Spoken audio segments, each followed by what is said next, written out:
Hello friends, welcome back to my YouTube channel. आज के इस वीडियो में हम करेंगे एनसीईआरटी हिस्ट्री के 20 इंपॉर्टेंट क्वेश्चंस को, और ये है पार्ट 8। तो चलिए स्टार्ट करते हैं आज का वीडियो।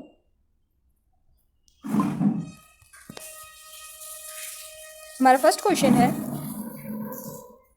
दो प्रसिद्ध तमिल महाकाव्य हैं। ऑप्शंस है मेघदूतम एवं बुद्धचरित, अभिज्ञान शकुंतलम एवं मेघदूतन, शिल्पाधिकारम एवं मणिमेखलई, शिल्पाधिकारम एवं बुद्धचरित। तो जो दो तमिल महाकाव्य हैं इसमें हैं शिल्पाधिकारम एवं मणिमेखलई। ऑप्शन सी इसका राइट आंसर हो जाएगा। इन दोनों महाकाव्यों में संगमकालीन दक्षिण भारतीय राज्यों का वर्णन किया गया है। यदि हम संगमकालीन दक्षिण भारतीय राज्यों की बात करें तो प्रमुख जो संगमकालीन दक्षिण भारतीय राज्य थे वो थे चोल, चेर और पांड्य। ये तीनों दक्षिण भारतीय राज्य थे संगमकालीन। और यदि हम इनकी राजधानी की बात करें तो जो पांड्य राज्य था उसकी राजधानी मदुरई थी। चोल जो राज्य था उसकी राजधानी कावेरी पट्टनम थी, और जो चेर राज्य था उसकी राजधानी वज्जी थी, जिसे केरल देश भी कहा जाता था। ये तो हो गए दक्षिण भारतीय राज्य। यदि इसी टाइम जब यहाँ दक्षिण भारत में ये तीनों राज्य थे चोल, चेर एवं पांड्य, तब उत्तर भारत में क्या चल रहा था, वहाँ की स्थिति क्या थी? तो जो उत्तर भारत और ऊपर का जो एरिया था वो पूरा मौर्य साम्राज्य वहाँ स्थापित था। ओके, तो ये थी इस क्वेश्चन से रिलेटेड कुछ एडिशनल इन्फॉर्मेशन। बढ़ते हैं नेक्स्ट क्वेश्चन की ओर। हमारा सेकेंड नंबर क्वेश्चन है, सुमेलित कीजिए। सूची 1 में मृदभांड के टाइप दे रखे गए हैं और सूची 2 में उसका कालखंड दे रखा गया है कि कौन सा मृदभांड किस कालखंड से संबद्ध है। तो देखते हैं, पहला है चित्रित धूसर मृदभांड। तो जो चित्रित धूसर मृदभांड जिस काल में पाए जाते थे वह है उत्तर वैदिक काल। तो ए का 2 हो जाएगा। लाल एवं काले मृदभांड, तो जो लाल एवं काले मृदभांड पाए जाते थे वे पूर्व मौर्य काल के मृदभांड हैं, और जो उत्तरी काली पॉलिश वाले मृदभांड है वे हड़प्पा काल के विशेषता है। तो इसका जो राइट आंसर हो जाएगा वो हो जाएगा 231 ऑप्शन सी में दे रखा गया है, तो सी इसका राइट आंसर हो जाएगा। ओके, पूर्व मौर्य काल की स्थापना कब हुई? तो मौर्य काल की स्थापना 322 ईसा पूर्व हुई। किसके द्वारा? इसका संस्थापक कौन था? तो चंद्रगुप्त मौर्य। चंद्रगुप्त मौर्य के गुरु का क्या नाम था? तो कौटिल्य, या उन्हीं का नाम था विष्णुगुप्त। बढ़ते हैं नेक्स्ट क्वेश्चन की ओर। हमारा थर्ड नंबर क्वेश्चन है, उपनिषदों के संदर्भ में निम्नलिखित कथनों पर विचार कीजिए। फर्स्ट दे रखा है, इन दार्शनिक ग्रंथों में कर्मकांड की निंदा की गई है। उपनिषदों में प्रमुखता यथार्थ, विश्वास एवं ज्ञान को महत्व दिया गया है। उपनिषदों में विचारों को सामान्य वार्तालाप के रूप में प्रस्तुत किया गया है। उपयुक्त कथनों में से कौन सा कथन सही है? हमें ये बताना है, सही कथन का चुनाव करना है। तो यदि हम उपनिषदों की बात करें तो उपनिषद किसे कहते हैं? तो उपनिषद का अर्थ होता है वह विद्या जो गुरु के समीप बैठकर एकांत में सीखी गई हो, तो उसे उसका पूरा वर्णन उपनिषद में दिया गया है। ठीक है, तो और उपनिषदों की संख्या कितनी है? तो उपनिषदों की संख्या 108 है। अब हम इसमें देखते हैं कौन सा कथन सही है। तो इसमें जो दे रखे गए हैं, इन दार्शनिक ग्रंथों में कर्मकांड की निंदा की गई है, बिल्कुल राइट है। उपनिषदों में प्रमुखता यथार्थ, विश्वास एवं ज्ञान को महत्व दिया गया, ये भी राइट है। उपनिषदों में विचारों को सामान्य वार्तालाप के रूप में प्रस्तुत किया गया है, ये भी राइट है। इसका राइट आंसर हो जाएगा ऑप्शन डी, ये सभी। बढ़ते हैं अगले क्वेश्चन की ओर। हमारा फोर्थ नंबर क्वेश्चन है, अथर्ववेद संहिता के संबंध में कौन सा कथन सही है? ऑप्शन है, इसके अधिकांश मंत्र लौकिक आचार व्यवहार से संबंधित हैं। इसमें आर्य तथा आर्येतर तत्वों का समन्वय देखने को मिलता है। इसमें कौन सा कथन सही है? केवल एक, केवल दो, एक और दो, ना तो एक ना तो दो। इसका राइट आंसर हो जाएगा ऑप्शन सी, 1 व 2 दोनों। इसके अधिकांश मंत्र लौकिक आचार व्यवहार से संबंधित है। ठीक है, अथर्ववेद की ये विशेषता है। इसमें आर्य तथा आर्येतर तत्वों का समन्वय देखने को मिलता है, बिल्कुल, ये भी अथर्ववेद संहिता की विशेषता है। अब हम बात करते हैं अथर्ववेद की। तो अथर्ववेद की रचना किसके द्वारा की गई? तो अथर्ववेद की रचना की गई अथर्वा ऋषि के द्वारा। अथर्वा ऋषि के द्वारा इसकी रचना की गई, तभी इसका नाम अथर्ववेद पड़ा। ओके, और अथर्व का अर्थ क्या होता है? तो अथर्व का जो तात्पर्य है वह है पवित्र जादू से।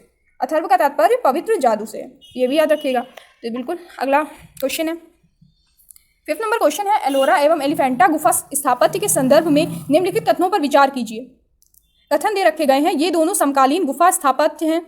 ये दोनों गुफाएं जैन, बौद्ध एवं हिंदू तीनों धर्मों से संबद्ध है। उपयुक्त कथनों में से कौन सा कथन सही है? हमें सही कथन का चयन करना है। तो एलोरा एवं एलिफेंटा गुफा जो हैं ये दोनों समकालीन गुफा स्थापत्य हैं। तो ठीक है, ये भी बिल्कुल ये राइट है। ये एलोरा एवं एलिफेंटा गुफाएं समकालीन हैं, और ये दोनों गुफाएं जैन, बौद्ध एवं हिंदू तीनों धर्मों से संबंध है। तो ऐसा नहीं है, जो एलोरा गुफा है वो तो तीनों धर्मों से संबंध है, जैन, बौद्ध और हिंदू। परंतु जो एलिफेंटा गुफाएं हैं इसमें हमें 7 गुफाएं देखने को मिलती हैं। ठीक है, और 7 गुफाओं में से 2 जो हैं वो बौद्ध धर्म से संबंधित है, और जो 5 हैं वो हिंदू धर्म से संबंधित है। विशेषतया हम बोल सकते हैं हिंदू में शैव धर्म से संबंधित है। ठीक है, और ये जो एलिफेंटा गुफा है वो उसका जैन धर्म से कोई उसमें कोई प्रमाण देखने को नहीं मिलते हैं, ना ही उसमें वो जैन धर्म से संबंधित है। तो इसका राइट आंसर ऑप्शन ए हो जाएगा, ये दोनों समकालीन गुफा स्थापत्य हैं। जो ऑप्शन बी दे रखा गया ये गलत हो जाएगा, क्योंकि इसमें दिया था कि ये दोनों गुफाएं जैन, बौद्ध एवं हिंदू तीनों से संबंधित है। ठीक है, बढ़ते हैं नेक्स्ट क्वेश्चन की ओर। हमारा 6 नंबर क्वेश्चन है, सुमेलित कीजिए। सूची 1 में कला स्थापत्य दे रखे गए हैं, सूची 2 में उसकी विशेषताएं दे रखी गई हैं। फर्स्ट है लोमश ऋषि गुहा। गुहा का मतलब गुफा से है। ठीक है, तो लोमश ऋषि गुहा का जो निर्माण कराया था वो अशोक ने करवाया था। अशोक ने इसका निर्माण कराया था। ठीक है, और कहाँ कराया था? तो अशोक ने बराबर की पहाड़ियों में आजीवक संप्रदाय के लिए, जो आजीवक संप्रदाय के लोग थे उनके लिए लोमश ऋषि गुहा का निर्माण कराया था। और इसकी विशेषता क्या है? तो जो लोमश ऋषि गुहा है उसे प्राचीनतम गुहा स्थापत्य कहा जाता है, उसका एक उदाहरण माना जाता है। बी नंबर पे दे रखा है उदयगिरी गुहा। तो उदयगिरी गुहा जो है वह प्राचीनतम हिंदू गुहा है। ठीक है, और जो लोमश ऋषि गुहा थी वो तो आजीवक संप्रदाय के लिए थी। मामल्लपुरम के 5 रथ, तो जो मामल्लपुरम के 5 रथ हैं वो एकाश्मक मंदिर का उदाहरण है। ठीक है, और जो डी पे दे रखा गया है कांची का कैलाशनाथ मंदिर। तो जो कांची का कैलाशनाथ मंदिर है वो इमारती मंदिर का उदाहरण है। ठीक है, तो इसका राइट आंसर हो जाएगा 4 3 2 1, 4 3 2 1। तो देखते हैं इसके ऑप्शन। ऑप्शन ए दे रखा गया है 4 3 2 1, इसका राइट आंसर ऑप्शन ए हो जाएगा। अगला क्वेश्चन है, निम्नलिखित कथनों पर विचार कीजिए। गार्डन चाइल्ड के अनुसार सिंधु सभ्यता का अंत आर्य आक्रमण के कारण हुआ था। तो गार्डन चाइल्ड एक इतिहासकार हैं और इन्होंने ये कहा है कि सिंधु सभ्यता का अंत आर्य आक्रमण के कारण हुआ। तो ठीक है, ये राइट है। दूसरा है, फेयर सर्विस के अनुसार सिंधु सभ्यता का अंत पारिस्थितिक असंतुलन के कारण हुआ था। तो ये भी बिल्कुल राइट है। तो इसका राइट आंसर हो जाएगा ऑप्शन सी, 1 और 2 दोनों। अगला क्वेश्चन है, निम्नलिखित में से कौन सा कथन सत्य है? गोपथ यजुर्वेद का एक ब्राह्मण है, शिल्पवेद अथर्ववेद का एक उपवेद है। इसमें हमें बताना है कौन सा कथन सत्य है। तो यदि हम गोपथ की बात करें तो जो गोपथ है वह जो है वो अथर्ववेद का एक ब्राह्मण है। ब्राह्मण से यहाँ पे तात्पर्य है ब्राह्मण ग्रंथ से। तो जो गोपथ है वो अथर्ववेद का एक ब्राह्मण ग्रंथ है। ब्राह्मण ग्रंथ से क्या तात्पर्य है? तो ब्राह्मण ग्रंथ से तात्पर्य है कि जो प्रत्येक वेद है, 4 वेद है हमारे पास, जो प्रत्येक वेद है उसकी गद्य रचना, तो प्रत्येक वेद की गद्य रचना जो कहलाती है वह ब्राह्मण ग्रंथ कहलाती है। ठीक है, तो जो गोपथ है वह यजुर्वेद का जो है वह एक ब्राह्मण है, ना कि जो गोपथ है वह अथर्ववेद का एक क्या है? ब्राह्मण है, ना कि यजुर्वेद का। तो ऑप्शन ए जो वो रॉन्ग हो जाएगा। ऑप्शन बी दे रखा है शिल्पवेद अथर्ववेद का एक उपवेद है। बिल्कुल ये राइट है, जो शिल्पवेद है वह अथर्ववेद का एक उपवेद है।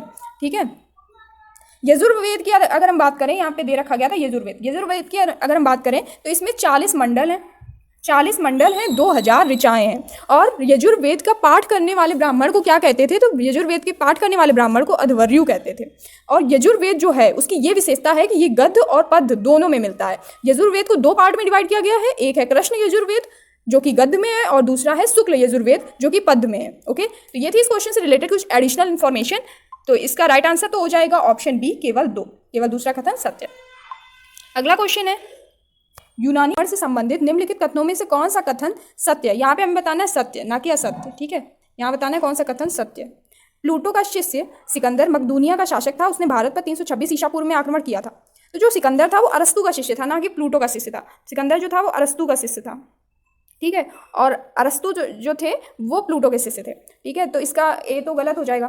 दूसरा दे रखा गया है, वितस्ता के युद्ध को हाइडेस पीच के युद्ध के नाम से भी जाना जाता है। तो बिल्कुल वितस्ता के युद्ध को हाइडेस पीच के युद्ध के नाम से जाना जाता है। झेलम नदी के किनारे हुआ था तो झेलम नदी के युद्ध के नाम से भी जाना जाता है। और वितस्ता का युद्ध किसके मध्य हुआ था? तो पोरस और सिकंदर के मध्य हुआ था। पोरस और सिकंदर के मध्य हुआ था। ठीक है, तो इसका राइट आंसर ऑप्शन बी हो जाएगा, केवल दूसरा कथन ही सत्य है। अगला क्वेश्चन है, महात्मा बुद्ध के संबंध में निम्नलिखित कथनों में से कौन सा सही है? उनका जन्म कपिलवस्तु में हुआ था।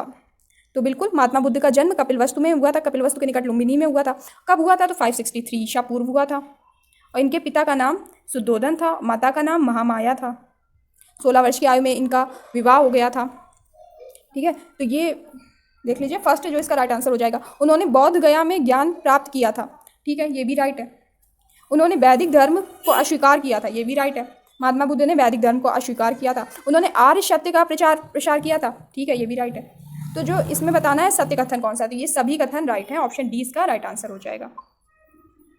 बढ़ते हैं 11वें क्वेश्चन की ओर। हमारा 11 नंबर क्वेश्चन है, प्राचीन काल में भारत पर आक्रमणों के संबंध में निम्नलिखित में से कौन सा एक सही कलानुक्रम है? यूनानी, शक, कुषाण, यूनानी, कुषाण, शक, शक, यूनानी, कुषाण, शक, कुषाण, यूनानी।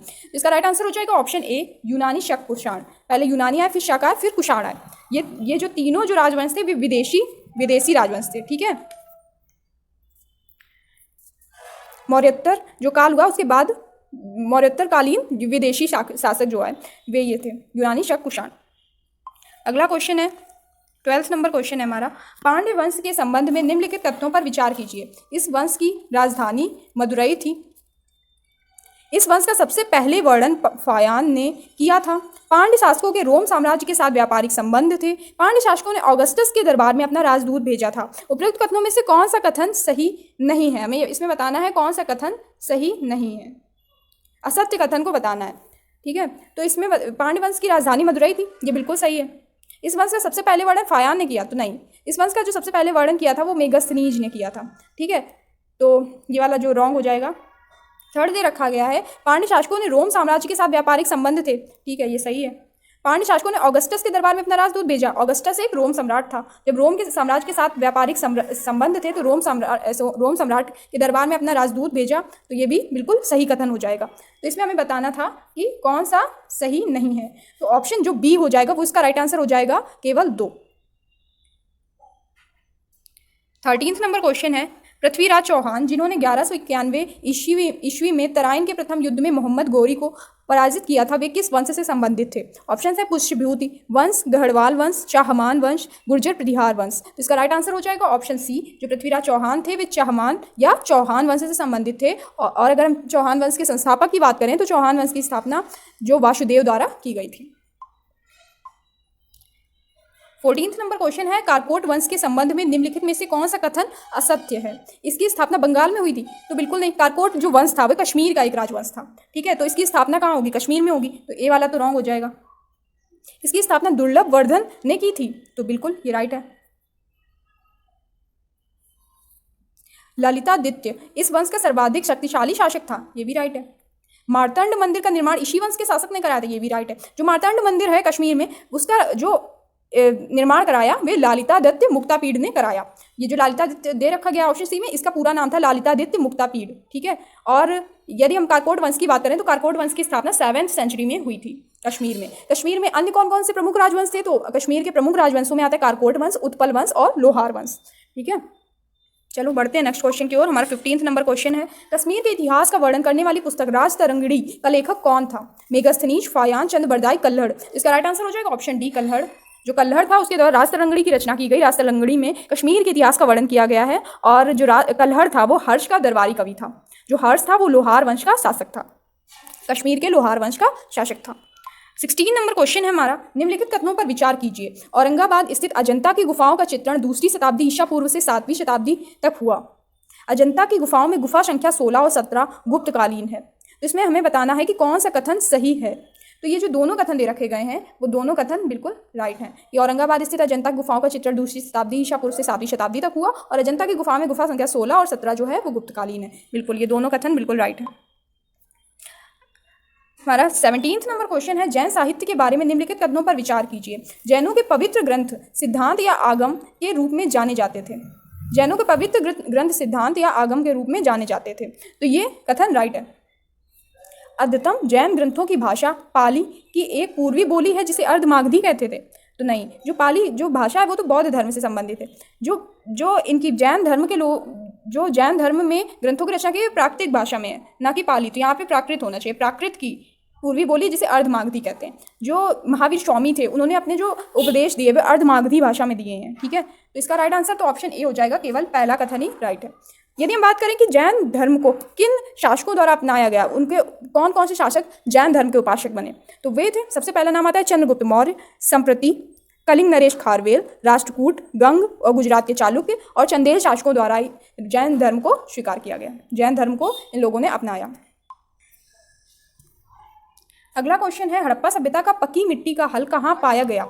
ऑप्शंस है मोहनजोदड़ो में, बनावली में, कालीबंगा में, लोथल में। तो इसका राइट आंसर हो जाएगा ऑप्शन बी, बनावली में। जो पक्की मिट्टी का हल जो प्राप्त हुआ है वो बनावली से प्राप्त हुआ है। जो बनावली जो पुरातात्विक जो स्थल है वे उसके उत्खननकर्ता कौन थे? तो उसके उत्खननकर्ता रविंद्र सिंह बिष्ट थे। इन्होंने कब उत्खनन किया? तो 1974 में उत्खनन कराया गया। और बनावली किस नदी किनारे है? तो बनावली जो है वो रंगोई नदी किनारे है, और ये जो बनावली है वो हिसार डिस्ट्रिक्ट में है, हिसार हरियाणा में, ठीक है। तो ये थी इस क्वेश्चन से रिलेटेड कुछ एडिशनल इन्फॉर्मेशन। आई होप आपको पसंद आई होगी। पढ़ते हैं नेक्स्ट क्वेश्चन की। हमारा नेक्स्ट क्वेश्चन है, निम्नलिखित में से कौन सा एक अजंता के गुफा चित्रण के विषय में सही नहीं है। ऑप्शन हैं, दृश्य पृथक पृथक ढांचों में ना होकर एक दूसरे में घुले मिले हैं। तो बिल्कुल ये तो अजंता गुफा की एक विशेषता है, ये राइट हो जाएगा। दृश्य स्वरूप से धार्मिक एवं पंथ निरपेक्ष दोनों है, ठीक है, ये भी सही है। गांधार कला का प्रभाव दिखता है, तो अजंता के गुफा चित्रण में हमें गांधार कला का कोई प्रभाव देखने को नहीं मिलता है, तो सी वाला रॉन्ग हो जाएगा। डी पे दे रखा है, दृश्य ज्यादातर जातक कथा को दर्शाते हैं, बिल्कुल ये राइट हो जाएगा। तो इसमें हमें बताना था असत्य कथन, तो इसका राइट आंसर ऑप्शन सी हो जाएगा। हमारा लास्ट क्वेश्चन है, निम्नलिखित में से कौन सा नगर गुप्त शासन कला में रेशमी वस्त्र का सर्वोत्तम उत्पादक था। ऑप्शन है, पाटलिपुत्र, मुर्शिदाबाद, गाजीपुर, वाराणसी। तो जो गुप्त शासन काल में रेशमी वस्त्र का जो सर्वोत्तम जो उत्पादन करता था वह था वाराणसी। इसका राइट आंसर ऑप्शन डी हो जाएगा। तो ये थे हमारे आज के 20 इंपॉर्टेंट क्वेश्चंस, और हमने एंशिएंट हिस्ट्री में अब तक 100 क्वेश्चंस को कंप्लीट कर लिया है और विद एक्सप्लेनेशन। अब इसके आगे एक पार्ट और आ जाएगा, उसके बाद हम मेडाइवल हिस्ट्री की स्टार्टिंग करेंगे, उसमें भी डेली क्वेश्चंस MCQs कराए जाएंगे। तो अगर आपको ये वीडियो अच्छा लगा हो तो वीडियो को लाइक कर दें और चैनल को सब्सक्राइब भी कर लें और वीडियो को शेयर भी कर दें। आज के लिए इतना ही, मिलते हैं नेक्स्ट वीडियो में कुछ नए क्वेश्चंस के साथ। Thank you so much guys for watching this video and जय हिंद।